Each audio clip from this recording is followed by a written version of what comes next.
Dialog tentu saja tidak bertujuan membandingkan ajaran agama mana yang terbaik atau mencampur adukan ajaran agama yang berbeda itu, tidak.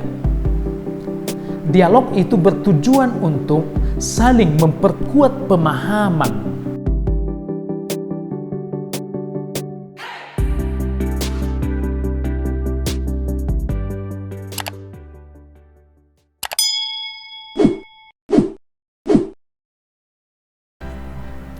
Salam jumpa dan salam damai untuk kita semua.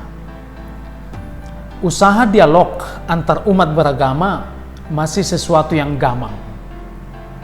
Orang bertanya, baik apa tidak sih sebenarnya dilakukan?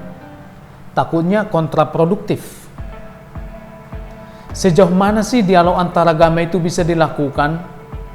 Takutnya menyentuh ajaran inti iman, bisa menjadi bentrok, atau sebaliknya bisa juga terjadi sinkretisme atau pencampur adukan. Ada juga yang mengatakan, siapa sebenarnya yang harus menjadi pelaku dialog antar umat beragama? Pemimpin agama sajalah, karena kalau awam terlalu berisiko, terlalu riskan, karena tidak tahu banyak tentang agama itu sendiri, dan lain-lain. Tentu saja ada prinsip-prinsip, syarat-syarat, bentuk-bentuk, maksud dan tujuan berdialog, dan tentu saja ada orang yang harus disiapkan untuk berdialog itu sendiri. Semua ini tentu harus dipahami lebih awal sebelum memulai yang namanya dialog.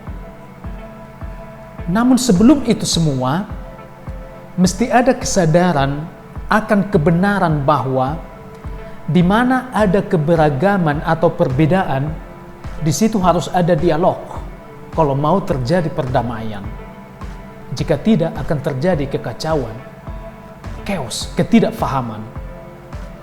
Buktinya bahwa banyak agama-agama otomatis mengandaikan harus ada dialog antar agama kalau mau damai terjadi di antara pemeluk agama itu. Dialog tentu saja tidak bertujuan membandingkan ajaran agama mana yang terbaik atau mencampur adukan ajaran agama yang berbeda itu, tidak. Dialog itu bertujuan untuk saling memperkuat pemahaman. Umat antar agama itu akan saling memahami satu sama lain. Dengan demikian akan saling menghormati. Jika sudah pada taraf saling memahami ini, saling menghormati, bisa saja akan bekerja sama untuk melakukan hal-hal positif yang membangun kehidupan bersama, atau menyelesaikan hal-hal negatif yang sedang melanda kehidupan bersama. Contohkan saja misalnya masalah narkoba. Jika agama-agama bersatu untuk menyelesaikan masalah ini, tentu saja akan lebih mudah dan pemerintah lebih terbantu. Kita semua yakin bahwa semua agama mempunyai sikap dan usaha terhadap dialog antar agama ini. Dan di sini kita mau melihat bagaimana sikap Gereja Katolik Roma. Dan sikap ini bisa kita temukan dalam begitu banyak dokumen dan dalam juga surat atau anjuran yang dikeluarkan pemimpin Gereja Katolik. Gereja Katolik sangat menyadari pentingnya menjalin hubungan yang baik dengan semua agama di dunia ini, tanpa kecuali. Bahkan katanya, jikapun hubungan antar umat beragama itu sudah erat bersatu, maka gereja harus secara lebih cermat lagi untuk mempertimbangkan hubungan-hubungan apa yang bisa dilakukan lagi. Jadi tidak berhenti, tetap harus melakukan. Dalam dokumen Konsili Vatikan kedua dimuat secara resmi ajaran atau sikap resmi gereja yang selama ini menjadi acuan untuk melakukan dialog antar umat beragama. Ada beberapa poin yang harus kita lihat. Yang pertama, Gereja Katolik tidak menolak apapun yang benar dan kudus dalam agama-agama lain. Tentu semua agama memiliki nilai-nilai yang benar dan kudus, dan agama itu menyebarkan itu. Dan kedua nilai ini yang benar dan kudus berasal dari Tuhan sendiri. Dianugerahkan kepada agama itu demi kedamaian umat agama itu sendiri dan juga yang ada di sekitarnya. Yang kedua, Gereja Katolik menghormati ajaran-ajaran agama lain yang dalam banyak hal berbeda dengan ajaran agama Katolik sendiri. Tapi sering ajaran mereka itu memancarkan sinar kebenaran yang menyinari orang-orang. Setiap ajaran agama memiliki perbedaan dan tingkat kebenaran yang berbeda jika diukur dari kebenaran absolut, yakni Tuhan sendiri. Tetapi selain kebenaran itu sendiri, gereja mengajak umatnya juga untuk menghormati pancaran sinar kebenaran dalam ajaran agama lain itu. Selain agamanya, ajarannya, tapi juga pancaran sinar kebenaran dalam ajaran agama itu. Sekecil apapun sinar itu, pancaran sinar itu, yang bisa mencerahi orang untuk lebih baik, untuk lebih mengenal Tuhan, itu harus dihormati. Misalnya, jika puasa orang lain yang sungguh berbeda dengan puasa dalam agama saya, yang ternyata itu membuat orang itu lebih baik, membuat kehidupan lebih baik, membuat manusianya itu lebih baik, itu harus saya hormati. Yang ketiga, Gereja Katolik mengajak umatnya mengakui, melestarikan, mengembangkan nilai-nilai rohani, moral, dan sosial budaya agama lain. Ini lebih dalam. Kendati ajaran agamaku menurutku memiliki nilai rohani, moral, dan sosial budaya yang lebih tinggi daripada agama lain, aku harus membantu umat agama itu mengembangkan nilai-nilai mereka supaya nilai agamanya yang menurut saya tadi tidak lebih tinggi supaya meningkat. Saya harus membantu mengembangkan itu, bukan malah mengajak mereka beralih dari ajaran agamanya, moralnya, dan sosial budayanya yang kurang itu supaya beralih ke ajaran yang saya anut itu. Tidak, tapi membantu mereka di dalamnya. Dalam rangka mengembangkan nilai-nilai mereka tadilah perlu terjadi dialog dengan mereka.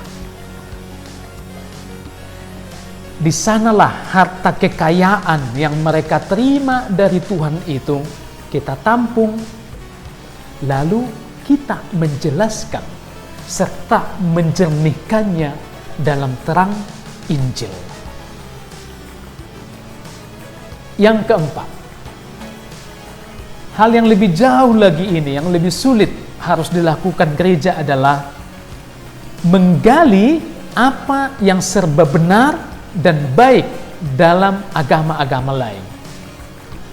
Menggali yang serba benar dan baik dalam agama-agama lain. Namun dengan tegas harus menolak kesesatan-kesesatan. Agar bisa melakukan semua ini, otomatis umat Kristen harus mengenal dengan baik tradisi-tradisi agama-agama yang ada di sekitarnya.